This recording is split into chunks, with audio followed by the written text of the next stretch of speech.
आप सभी का क्लास ओआरएस के यूट्यूब प्लेटफॉर्म पे फिर से एक बार स्वागत है। तो हमने आपके सामाजिक विज्ञान में हमने आपका 20 क्वेश्चन उसमें कर लिया था। किसने? तो पहले प्रैक्टिस सेट में हमने आपके इतने क्वेश्चन कर लिए थे सामाजिक विज्ञान का, जिसमें हमारी नील खेती की दो मुख्य प्रणाली कौन सी थी? तो निज और रैयती। कौन सी? निज और रैयती थी। यहाँ तक हमारा हो गया था। आज हम आपका 121 से शुरू करेंगे और टोटल हम देखेंगे कहाँ तक हमारा है। तो देखिए क्या कह रहा है प्रश्न संख्या कि 121 से 122 तक दिए गए अनुच्छेद को पढ़ें, उसके उपरांत अगले दो प्रश्नों के उत्तर दें, सबसे उचित विकल्प को चुनिए। फिर देखिए क्या कह रहा है, समाज विज्ञान के बारे में यह आम धारणा है कि यह एक अनुपयोगी विषय है। इसके परिणाम स्वरूप निम्न स्वाभिमान कक्षा संपादन को प्रभावित करता है। इसकी विषय वस्तु को समझने में शिक्षक और विद्यार्थी दोनों ही रुचि नहीं होती है। विद्यालयी चरणों के आरंभ से ही प्राय विद्यार्थियों को यह सुझाव दिया जाता है कि प्राकृतिक विज्ञान सामाजिक विज्ञानों की अपेक्षा श्रेष्ठ है। तो ये तो हमारा क्या था? गद्यांश था। ये गद्यांश था। अब देखिए इसी का आपको क्या दे रखा है, तो इसी का आपका बारे में पूछ रहा है। क्या? इसी के बारे में पूछ रहा है। क्या कह रहा है? निम्नलिखित में कौन सा उपरोक्त सारांश के सार का सबसे बेहतर तरीके से संप्रेषित करता है? तो कौन सा था कि प्राकृतिक विज्ञानों को विद्यालयी पाठ्यचर्या पर महत्व देना की आवश्यकता है। या ऑप्शन नंबर बी पूछ रहा है कि जो विद्यार्थी प्राकृतिक विज्ञानों में अच्छे समझ जाते हैं उन्हें होशियार माना जाता है। या सी नंबर कह रहा है क्योंकि सामाजिक विज्ञान अनुपयोगी विषय है इसलिए वह प्राकृतिक विज्ञानों से हीन है। या ऑप्शन नंबर डी कह रहा है जिस तरह से विद्यार्थी को सामाजिक विज्ञान पढ़ाया जाता है वह उन्हें सामाजिक विज्ञान की गंभीरता से लेने से उत्साही नहीं बनाता। तो कौन सा होगा आपका 121 का? तो ऑप्शन नंबर डी ही होगा कि देखिए जिस तरह से विद्यार्थी को सामाजिक विज्ञान पढ़ाया जाता है और वह विज्ञान की गंभीरता से उत्साह नहीं बनाता है। तो ऑप्शन नंबर डी ही हमारा करेक्ट हो जाएगा। उल्लेखित सारांश का सबसे बेहतर संप्रेषण यह होगा कि जिस तरह से विद्यार्थी को सामाजिक विज्ञान पढ़ाया जाता है वह उन्हें समाज का विज्ञान से गंभीरता लेने में आपका उत्साहत नहीं रखता है। तो ऑप्शन नंबर डी हमारा 121 का करेक्ट हो जाएगा।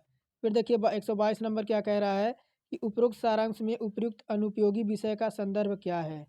तो क्या है कि समाज विज्ञान का अध्ययन करने से अच्छा पैसा देने वाली नौकरियां और भौतिक संपदा प्राप्त नहीं होती। या ऑप्शन नंबर बी कह रहा है कि सामाजिक विज्ञान एक ऐसा विषय है जिसकी उपयोगिता के लिए नहीं सीखा जाता।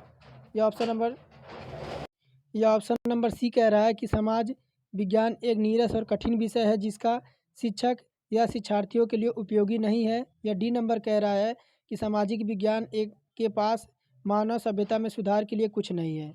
तो उपरोक्त सारांश में उपयुक्त अनुपयोगी विषय का संदर्भ क्या है? 122 नंबर पूछ रहा है। तो इसका संदर्भ क्या है कि ऑप्शन नंबर बी है कि समाज विज्ञान एक विषय है जिसकी उपयोगिता के लिए सीखा जाता है। तो ऑप्शन नंबर बी हमारा 122 का करेक्ट हो जाएगा।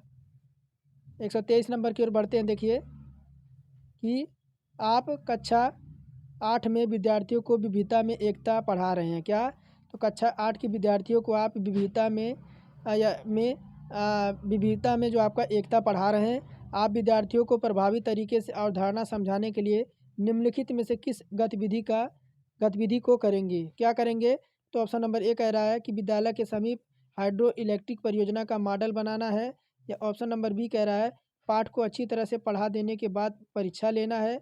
या ऑप्शन नंबर सी कह रहा है कि हमारे देश के नृत्य के विभिन्न प्रकारों पर फीचर प्रस्तुत करना और उनमें निहित समानताओं तथा अंतरों का मूल्यांकन करना है। या ऑप्शन नंबर डी कह रहा है कि भारत के राज्यों के बीच नदी विवादों पर निबंध लिखना है। तो कौन सा हो जाएगा 123 का? तो ऑप्शन नंबर सी होगा कि हमारे देश के नृत्य के विभिन्न प्रकारों पर फीचर प्रस्तुत करना और उनमें निहित समानताओं को अंतर का मूल्यांकन करना। ऑप्शन नंबर सी जो है हमारा वह करेक्ट हो जाएगा। फिर 124 नंबर क्या कह रहा है? एनसीईआरटी का सामाजिक और राजनीतिक जीवन पाठ्य पुस्तकों का उपागम है। तो क्या है? तो ऑप्शन नंबर ए कह रहा है पाठ की तथ्यात्मक विषय वस्तु पर शिक्षार्थियों को ध्यान आकर्षित करना। या ऑप्शन नंबर बी कह रहा है कि अवधारणाओं का उपसंहार करने के लिए परिभाषाओं का उपयोग करना। या ऑप्शन नंबर सी कह रहा है कि अवधारणाओं को स्पष्ट करने के लिए केस अध्ययनों और कथाओं का प्रयोग करना। या ऑप्शन नंबर डी कह रहा है कि शिक्षार्थियों को प्रश्न एक सही उत्तर देना। तो एनसीईआरटी और सामाजिक राजनीतिक जीवन का पाठ्य पुस्तकों पर उपागम क्या हो जाएगा आपका?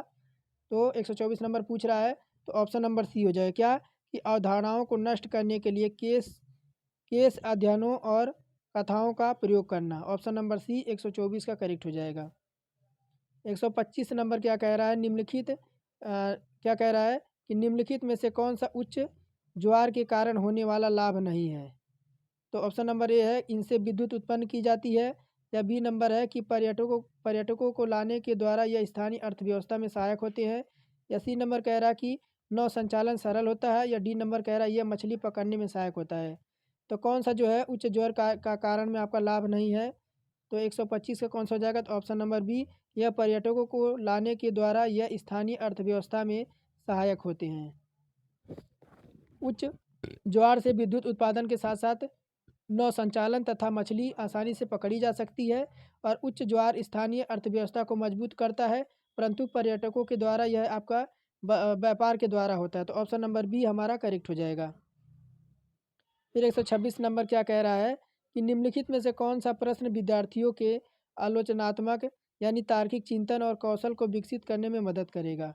कौन सा प्रश्न है जो आपके तार्किक चिंतन और कौशल को विकसित करने में मदद करेगा विद्यार्थियों का? तो ऑप्शन नंबर ए कह रहा है कि महिलाओं को कार्य पर दोगुना बोझ पर टिप्पणी कीजिए, या ऑप्शन नंबर बी कह रहा है प्रदूषण को नियंत्रित करने के लिए सरकार द्वारा किए जाने वाले 2 उपायों को लिखिए, या ऑप्शन नंबर सी कह रहा है कि भारतीय स्वास्थ्य और भारतीय शिक्षा में सरकार को क्या भूमिका है, या ऑप्शन नंबर डी कह रहा है कि सभी संक्रामक रोग जो जल जनित होते हैं ये सत्य अथवा असत्य बताइए। तो चिंतन कौशल का विकास करने में कौन सा मदद होता है? तो आपका कौन सा हो जाएगा? तो ऑप्शन नंबर ए होगा कि महिलाओं के कार्य पर दोगुना बोझ टिप्पणी कीजिए। यह प्रश्न आपके तार्किक को विकसित करने में मदद करेगा। क्या? तो महिलाओं को कार्य में दोगुना बोझ पर आपको टिप्पणी करना है। ऑप्शन नंबर ए हमारा हो जाएगा 126 का। फिर देखिए क्या कह रहा है, 127 से 128 तक नीचे दिए गए केस का अध्ययन को पढ़ने के उपरांत अगले 2 प्रश्नों के उत्तर देने के लिए सबसे उचित विकल्प को चुनिए।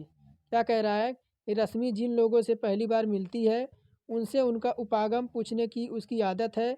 उसे भारतीय समाज की वर्ण व्यवस्था में उसे संबंधित व्यक्ति को रखना होता है। जाति पहचान के बारे में पूछने पर लोगों में बहुत नाराज़गी थी, हालांकि उन्हें प्रगट के रूप में इससे क्या है इसे अभिव्यक्त नहीं किया। चीज़ें तब जटिल हो जाती हैं जब वह भारत के किसी दूसरे हिस्से या क्षेत्र के व्यक्ति से मिलती हैं। यदि व्यक्ति अपना उपनाम भी बता देता है तो वह उसके जाति स्तर के बारे में पता नहीं लगा पाती, और दुनिया को देखने की रश्मि का यह नज़रिया उसके अनुसार उसके शिक्षण अधिगम संपादन प्रक्रिया को प्रभावित नहीं करता है। वह कहती है कि यह उसके प्राथमिक समाजीकरण का एक हिस्सा है और वह इसमें कुछ नहीं कर सकती। तो ऑप्शन नंबर क्या कह रहा है 127, रोष या नाराज़गी उचित है क्योंकि शिक्षिका की अभिवृत्ति क्या है? क्या कह रहा है कि रोष और नाराज़गी उचित है क्योंकि शिक्षिका की अभिवृत्ति क्या है? तो विशुद्ध रूप से व्यक्तिगत पूर्वग्रहों पर आधारित है। या ऑप्शन नंबर बी कह रहा है इसका साफ संकेत है कि इसमें पैदा हुए रूढ़ बाधाएं गलत नहीं है। या ऑप्शन नंबर सी कह रहा है कि सामाजिक राजनीतिक और आर्थिक असमानताओं को कायम रखती है। या ऑप्शन नंबर डी कह रहा है कि समाजीकरण की आवश्यकताओं का उजागर करना है। तो कौन सा हो जाएगा आपका ऑप्शन नंबर?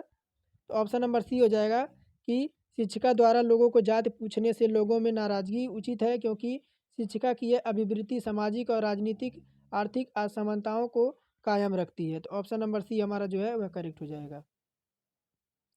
फिर 128 नंबर क्या कह रहा है कि प्राथमिक समाजीकरण है।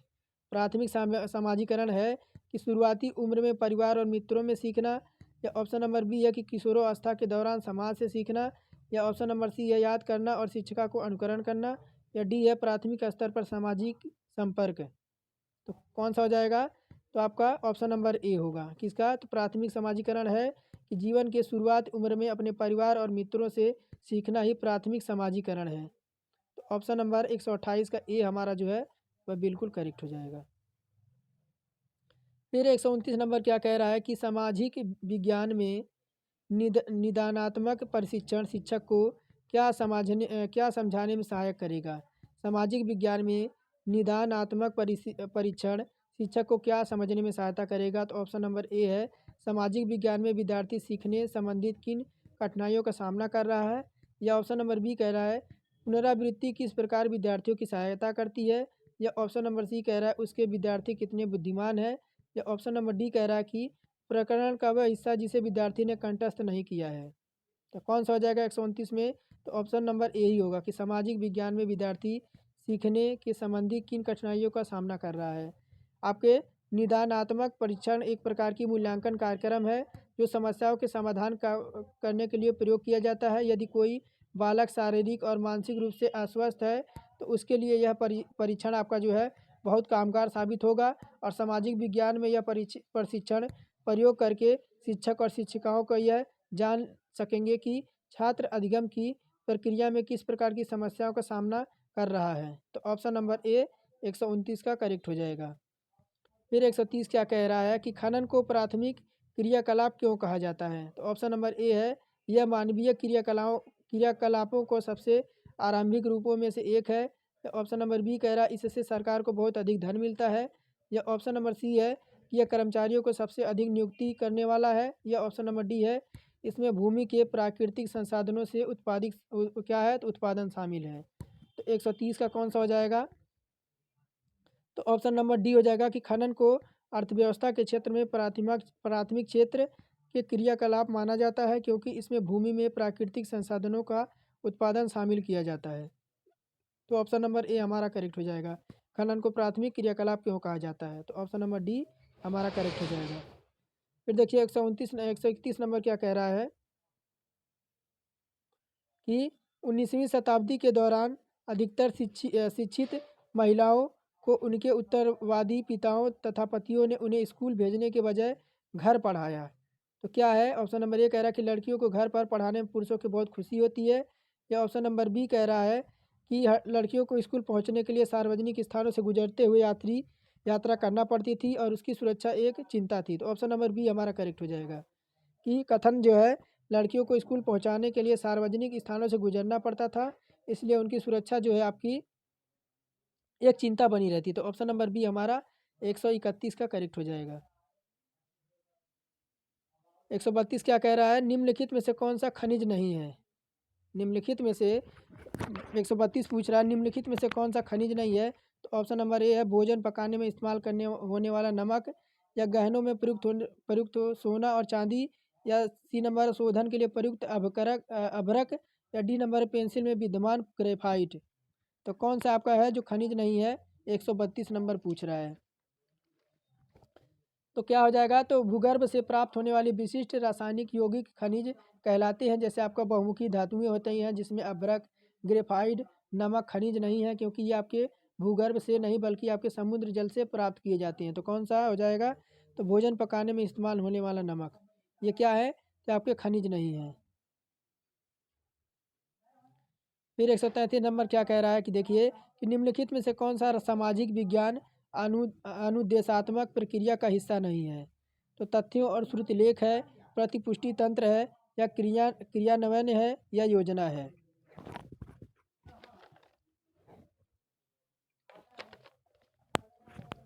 तो कौन सा हो जाएगा 133 नंबर का?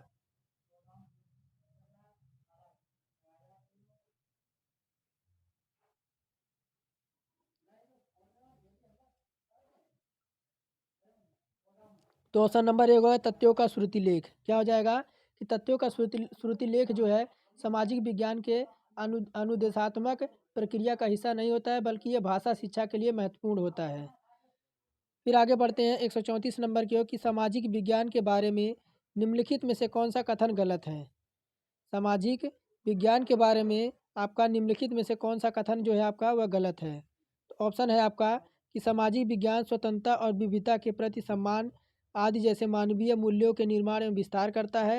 या ऑप्शन नंबर बी है चूँकि सामाजिक विज्ञान मनुष्यों से समृद्ध है इसलिए उनकी खोज और प्राकृतिक वैज्ञानिक नहीं है। या सी कह रहा है कि सामाजिक विज्ञान आपके विश्लेषणात्मक सृजनात्मक सोच की नींव रखता है।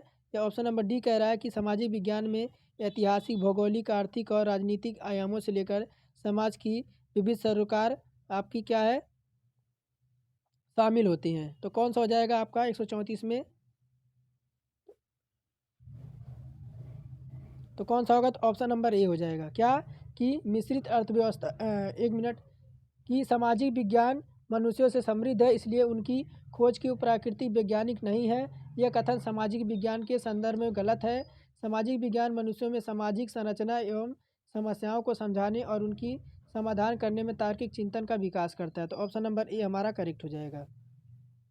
फिर देखिए क्या कह रहा है 135 नंबर।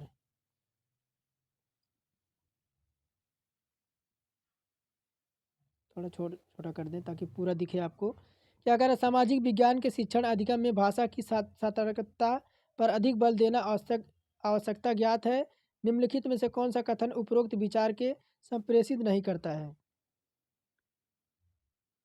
तो देखिए क्या कह रहा है? सामाजिक विज्ञान जैसे तथ्यों और उन्मुखी विषय पर भाषा की सतर्कता सबसे कम होती है। तो ऑप्शन नंबर पहला ही हमारा करेक्ट हो जाएगा कि सामाजिक विज्ञान उन्मुखी विषय पर भाषा की सतर्कता सबसे कम होती है। यह कथन दिए गए विचारों को संप्रेषित नहीं करता है। तो ऑप्शन नंबर ए हमारा करेक्ट हो जाएगा। फिर क्या कह रहा है 136 नंबर, कि निम्नलिखित में से कौन सा कथन मिश्रित अर्थव्यवस्था का सार स्पष्ट करता है? कौन सा कथन है जो आपका मिश्रित अर्थव्यवस्था के सार को स्पष्ट करता है? तो ऑप्शन नंबर ए है कि उत्पादन उत्पादन बढ़ाने और रोजगार पैदा करने में सार्वजनिक और निजी सेक्टर दोनों महत्वपूर्ण भूमिका निभाते हैं।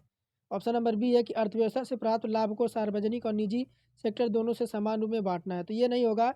ऑप्शन नंबर ए होगा कि उत्पादन सेक्टर बढ़ाने वाले रोजगार पैदा करने में सार्वजनिक निजी सेक्टर दोनों महत्वपूर्ण भूमिका निभाते हैं। तो अर्थव्यवस्था का सार का स्पष्ट क्या है? तो और मिश्रित अर्थव्यवस्था को आपके अर्थव्यवस्था से होती है जिसमें सार्वजनिक क्षेत्र और निजी क्षेत्र दोनों मिलकर अर्थव्यवस्था को आगे बढ़ाने का प्रयास करते हैं। तो ऑप्शन नंबर ए 136 का करेक्ट हो जाएगा। फिर देखिए क्या कह रहे हैं 137 नंबर, कल्पना कीजिए कि आप क्या है? तो खानाबदोश समुदाय के सदस्य हैं जो हर 3 महीने के उपरांत अपने रहने का स्थान बदलती है। यह आपके जीवन का किस प्रकार को परिवर्तित करेगा?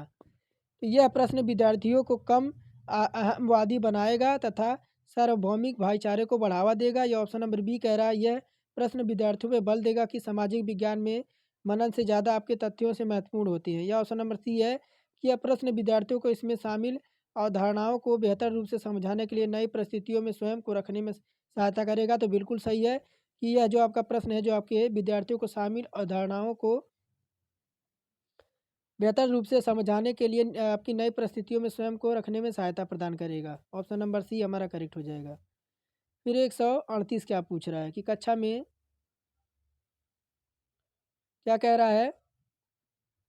कक्षा में लैंगिक भूमिका के बारे में चर्चा करते हुए आप किस बात पर बल देंगे? तो ऑप्शन नंबर एक है क्योंकि लड़के आगे चलकर अपने परिवार के लिए धन अर्जन करना अतः उन्हें विद्यालय जाना चाहिए। ये ऑप्शन नंबर बी है समाज में व्याप्त लैंगिक रूढ़िबद्धता को सार्थक रूप से संबोधित करने की आवश्यकता है। यह ऑप्शन नंबर सी कह रहा है घरेलू कामों को उत्पादक कार्य के रूप में नहीं देखा जाना चाहिए। ये ऑप्शन नंबर डी है कि स्त्री और पुरुष के लिए भिन्न भिन्न व्यवसाय है। 138 का कौन सा होगा? तो ऑप्शन नंबर बी होगा कि समाज में व्याप्त लैंगिक रूढ़िबद्धता को सार्थक रूप में आपका संबोधित करने की आवश्यकता है। तो ऑप्शन नंबर बी 138 का करेक्ट हो जाएगा। फिर 139 नंबर क्या कह रहा है? निम्न में से कौन से प्रश्न विद्यार्थियों को आलोचनात्मक या तार्किक चिंतन को विकसित नहीं करेगा? तो ऑप्शन नंबर है मुक्त उत्तर वाले प्रश्न या अन्वेषणात्मक प्रोबिंग प्रश्न या अभिसारी प्रश्न या बंद उत्तर वाले प्रश्न। तो कौन सा हो जाएगा? तो आपसे बंद उत्तर वाले प्रश्न जो हो जाएंगे वह आपके विद्यार्थी को आलोचनात्मक तार्किक चिंतन से विकसित नहीं करेगा। तो बंद उत्तर वाले प्रश्न। तो कौन सा हो जाएगा 139 का? तो ऑप्शन नंबर डी जो है आलोचनात्मक चिंतन प्राप्त करने के लिए मुक्त उत्तर वाले प्रश्न लिखना चाहिए ताकि स्वतंत्र रूप से चिंतन विश्लेषण किया जा सके। बंद उत्तर वाले प्रश्न विद्यार्थियों में आपके चिंतन को विकसित नहीं करेगा। तो ऑप्शन नंबर डी हमारा करेक्ट हो जाएगा। 140 नंबर कह रहा है कि अपने ग्रह पृथ्वी के बारे में निम्नलिखित में से क्या नहीं कहा जा सकता है? अपने ग्रह पृथ्वी के बारे में निम्नलिखित में से क्या नहीं कहा जा सकता है? यह ध्रुवों के पास थोड़ी चपटी है, या इसके बीच में उभार होता है, या इसे नीला ग्रह कहा जाता है, या पूर्णतः गोल है। तो कौन सा हो जाएगा 140 का? तो ऑप्शन नंबर डी होगा, ये पूर्णतः आपकी गोल है। और फिर देखिए क्या कह रहा है कि निम्नलिखित में से कौन सा स्थल मंडल की विशेषता नहीं है? स्थल मंडल की विशेषता कौन सी नहीं है? तो ऑप्शन नंबर ए है, स्थल आकृतियों के महासागर की सतह पर भी पाई जाती है, या इस मंडल में खनिज संपदा भी पाई जाती है। ऑप्शन नंबर सी कह रहा है, पहाड़ पठार और घाटियाँ मिलकर स्थल मंडल का निर्माण करती है।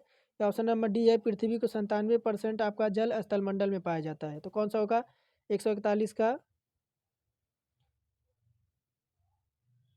तो स्थल मंडल ऑप्शन नंबर डी होगा। क्या? पृथ्वी का 97% जल आपका स्थल मंडल में पाया जाता है। कि स्थल मंडल में भूगोल और भू विज्ञान किसी पथरीले ग्रह या प्राकृतिक उपग्रह के सबसे पथरीली या चट्टाने निर्मित परत को कहते हैं। पृथ्वी पर पाए जाने वाले पहाड़ पठार और घाटियाँ स्थल मंडल का निर्माण करती हैं। इस मंडल में खनिज संपदा प्रचुर मात्रा में पाई जाती है। पृथ्वी में कुल 29% भाग पर आपका स्थल है और 71% भाग पे आपका क्या है? तो आपका जल है। फिर आगे बढ़ते हैं, आगे बढ़ें, आगे बढ़ते हैं। क्या कह रहा है 142 नंबर में? हालांकि भारत ने स्वतंत्र होने के बाद सार्वभौमिक वयस्क मताधिकार की प्रक्रिया को चयन किया। कुछ मानदंडों के आधार पर कुछ संप्रभु राष्ट्रों में इसे रोक लिया गया। निम्नलिखित में से कौन सा उन मानदंडों में से एक नहीं है? तो धर्म है, लिंग है, संपत्ति है, या शिक्षा है। तो कौन सा है? तो आपका क्या हो जाएगा? तो संपत्ति है। ऑप्शन नंबर सी, भारत में स्वतंत्रता के बाद आपका सार्वभौमिक वयस्क आपका मताधिकार की अवधारणाओं को आपको अपनाया गया और जन्म, लिंग, धर्म, संपत्ति आदि के आधार पर किसी को मताधिकार से वंचित नहीं किया जाएगा। किंतु कुछ राष्ट्रों में मताधिकार से वंचित कुछ नियम बताए गए हैं, जिनमें से स्त्री अशिक्षित है और कुछ धर्म विशेष के लोगों को मताधिकार से वंचित रखा गया है और संपत्ति को मताधिकार के आधार नहीं बनाया गया है। तो ऑप्शन नंबर सी हमारा 142 का करेक्ट हो जाएगा। फिर क्या कह रहा है 143 नंबर? महासागर का जल तालाब और झील के शांत जल के विपरीत लगातार गतिमान रहता है। निम्नलिखित में से कौन सा जल का प्रवाह या गति नहीं है? तो जल चक्र है, ज्वार भाटा है, धाराएं हैं, या तरंगे हैं। तो कौन सा हो जाएगा 143 का? तो ऑप्शन नंबर ए हो जाएगा, जल चक्र। आपका देखिए जल चक्र एक आपका प्रवाह गति नहीं है। जल चक्र एक आपकी क्रिया है जिसमें जल वाष्प के रूप में ऊपर जाता है और वर्षा के रूप में पुनः पृथ्वी पर आ जाता है पुनः पृथ्वी पर आता है। ज्वार भाटा, धाराएं और तरंगे वायु गति का प्रभाव अन्य बलों के कारण आपकी गतिमान होती हैं। क्या हो जाएगा 143 का? तो जल चक्र। 144 क्या कह रहा है कि मौखिक इतिहास को लिखने के लिए निम्नलिखित में से कौन से स्रोत सामग्री नहीं है? मौखिक इतिहास को लिखने के लिए कौन सा आपका स्रोत सामग्री नहीं है? तो एक नंबर ए नंबर कह रहा है कि सैन्य विद्रोह के बारे में एक ब्रिटिश सैनिक को मौखिक वर्णन, या उस व्यक्ति की स्मृतियाँ जो विभाजन के समय भारत से पाकिस्तान गया था। ऑप्शन नंबर सी कह रहा है एक विद्वान जो वर्तमान शिक्षा व्यवस्था पर बात करता है। ऑप्शन नंबर डी, उन व्यक्तियों की घटना वृत्तांत जिन्होंने भारत छोड़कर आंदोलन में हिस्सा लिया था। तो कौन सा हो जाएगा 144 का? तो ऑप्शन नंबर सी, एक विद्वान जो वर्तमान शिक्षा व्यवस्था पर बात करता है। थोड़ा सा पानी पी लूँ, गला गला बैठ गया बोलते बोलते। तो कौन सा हो जाएगा 144 का? कि सी नंबर होगा कि वर्तमान शिक्षा व्यवस्था पर किसी विद्वान द्वारा बात करना मौखिक इतिहास लेखन का स्रोत नहीं हो सकता है, क्योंकि विद्वान वर्तमान संदर्भ में अपनी बात कह रहा है, ना कि अतीत के संदर्भ में। तो ऑप्शन नंबर सी जो है हमारा 144 का वह करेक्ट हो जाएगा। 145 नंबर क्या कह रहा है? बच्चों के साथ गतिविधियां केवल तभी प्रभावी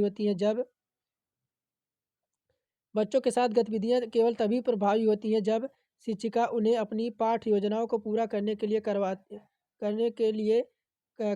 है। या ऑप्शन नंबर बी है, शिक्षिका गतिविधि आधारित अधिगम के लिए अपने प्रधानाचार्य के आदेश को पूरा करने हेतु दिखावे के लिए करती है। या ऑप्शन नंबर सी है, उसका विश्वास है कि गतिविधि आधारित शिक्षा बच्चों को अवधारणा समझाने में मदद करती है। या ऑप्शन नंबर डी है, शिक्षिका यह नहीं जानती कि वह क्या कर रही है। तो कौन सा होगा? 145 नंबर पूछ रहा है बच्चों के साथ गतिविधियां केवल तभी प्रभावी होती हैं जब, तो ऑप्शन नंबर सी हो जाएगा कि बच्चों के साथ गतिविधियां तभी प्रभावी हो सकती हैं जब शिक्षिका को यह समाधान हो जाए कि वह गतिविधि बच्चों के अधिगम में सहायता हो सकती है। तो ऑप्शन नंबर सी जो है हमारा 145 का करेक्ट हो जाएगा। 146 नंबर क्या कह रहा है? थोड़ा छोटा कर दें, पूरा दिखे आपके। तो क्या कह रहा है 146 नंबर कि माध्यमिक विद्यालयों में सामाजिक विज्ञान पढ़ाने के लिए संदर्भ में कौन सा कथन सर्वाधिक आपका अनुचित है? माध्यमिक विद्यालयों में सामाजिक विज्ञान पढ़ाने के लिए संदर्भ में कौन सा कथन आपका सर्वाधिक अनुचित है? तो ऑप्शन नंबर ए कह रहा है सामाजिक विज्ञान पढ़ाना चाहिए क्योंकि यह सामाजिक यथार्थ के बारे में बच्चों को संवेदनशील बनाने में मदद करता है। या ऑप्शन नंबर बी कह रहा है कि कि सामाजिक विज्ञान पढ़ाया जाना चाहिए क्योंकि यह सामाजिक मुद्दों पर वाद विवाद करने और अपने विचार अभिव्यक्त करने में विद्यार्थियों का मदद करता है। या ऑप्शन नंबर सी कह रहा है कि सामाजिक विज्ञान पठचर्या को हिस्सा होना चाहिए ताकि शिक्षार्थी राजाओं के जीवन और उनके बीच हुए युद्धों का बारे में जान सकें। या ऑप्शन नंबर डी कह रहा है कि सामाजिक विज्ञान पढ़ाना चाहिए क्योंकि यह मानवीय संबंधों को समझ अर्जित करता है। तो कौन सा हो जाएगा 146 में? तो ऑप्शन नंबर सी होगा। क्या? तो एक ऑप्शन नंबर सी होगा कि सामाजिक विज्ञान छात्रों को अपने सामाजिक मुद्दों पर वाद विवाद करने और अपने विचार अभिव्यक्त करने में मदद करता है। किंतु यह कहा जाए कि सामाजिक विज्ञान पाठ्यचर्या का हिस्सा केवल इसलिए होना चाहिए कि शिक्षार्थी राजाओं के जीवन और उनके बीच युद्धों के बारे में जान सके। यह कथन सर्वाधिक आपका अनुचित होगा। और देखिए 147 नंबर की ओर चलते हैं। क्या कह रहा है कि स्वतंत्रता के तुरंत बाद भारत द्वारा निम्नलिखित में से किस समस्या का सामना नहीं किया गया? स्वतंत्रता के बाद भारत द्वारा निम्नलिखित में से किस समस्या का सामना नहीं किया गया? तो ऑप्शन नंबर ए है राजाओं द्वारा शासित राज्यों की भारतीय संघ में सम्मिलित करने का प्रयास। या ऑप्शन नंबर बी है कि आर्थिक विकास। या ऑप्शन नंबर सी है पाकिस्तान में आने वाले शरणार्थी। या ऑप्शन नंबर डी है भारत पाकिस्तान और ग्रेट ब्रिटेन में समान रूप से संपदा और कर्ज का बंटवारा। तो कौन से आपके स्वतंत्रता के बाद भारत में निम्नलिखित में से किस समस्या का सामना नहीं करना पड़ा? तो 147 नंबर पूछ रहा है किसका? तो ऑप्शन नंबर डी का भारत और पाकिस्तान और ग्रेट ब्रिटेन के समान रूप से संपदा में कर्ज का बंटवारा।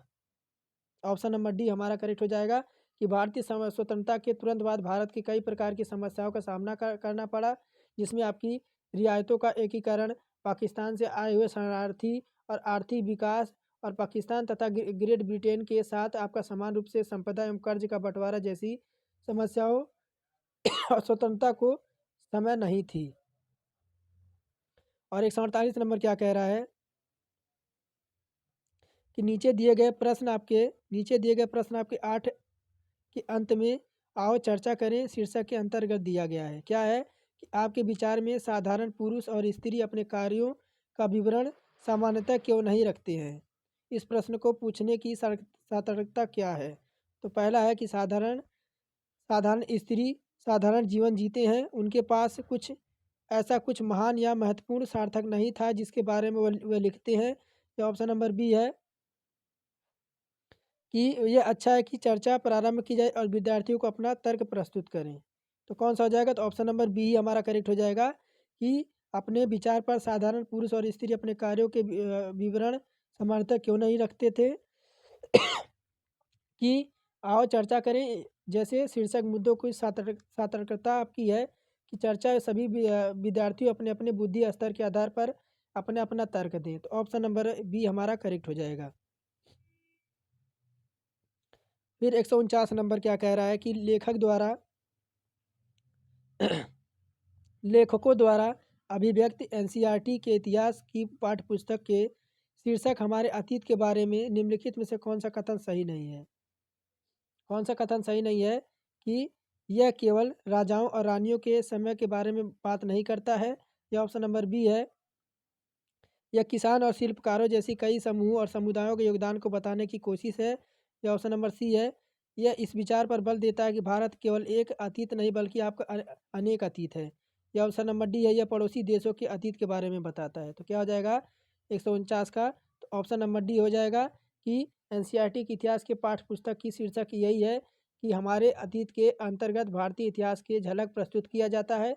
इसमें महापुरुषों और अन्य महत्वपूर्ण मुद्दों की जानकारी दी जाती है जो हमारे देश से संबंधित है। इसके मुद्दे अंतर्गत पड़ोसी देश से नहीं शामिल किया जाता। तो ऑप्शन नंबर डी हमारा करेक्ट हो जाएगा।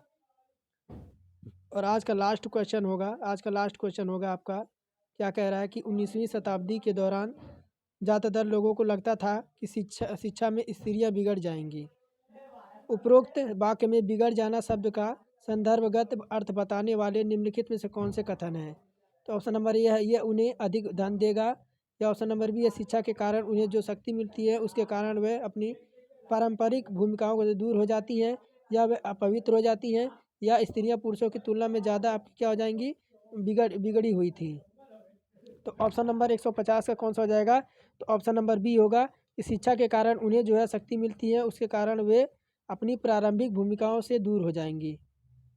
तो क्या कह रहा है, 19वीं शताब्दी के दौरान ज़्यादातर लोगों को यह लगता था कि शिक्षा में स्त्रियां बिगड़ जाएंगी। क्यों? क्योंकि शिक्षा के कारण उन्हें जो शक्ति मिलती है उसके कारण वह अपनी प्रारंभिक भूमिकाओं से दूर हो जाएंगी। तो 19वीं शताब्दी के दौरान ज़्यादातर लोगों को लगता था कि शिक्षा जो है स्त्रियां बिगड़ जाएंगी। यह बिगड़ जाना का अर्थ जो है वह स्त्रियों के कारण जो शांति मिलती थी उसके कारण वह अपनी पारंपरिक भूमिकाओं से दूर हो जाएंगी। तो ऑप्शन नंबर बी हमारा करेक्ट हो जाएगा। तो ये थे हमारे सामाजिक अध्ययन SST, जो कि हमारा यूथ कंपटीशन टाइम का था। तो चलिए फिर मिलेंगे अगले प्रैक्टिस सेट में। और अगर चैनल पर नए हैं तो चैनल को ज़रूर सब्सक्राइब करके और एक प्यारा सा कमेंट करें और वीडियो को लाइक कर दें, और जिससे अगर आप ये वीडियो देख रहे हैं तो हमें ज़रूर एक मोटिवेशन मिले और मैं आपको एक कंटेंट और प्रोवाइड करूं और इससे भी अच्छा। और आप देखिए कुछ दिनों में मैं आपको रुक्मणी प्रकाशन जो है आपका 1 से 5 तक जो है प्राथमिक स्तर का, उसको मैं सोल्व कराऊंगा। तो चलिए इसी के साथ आज का टेस्ट समाप्त करते हैं। आप सभी का दिन शुभ हो।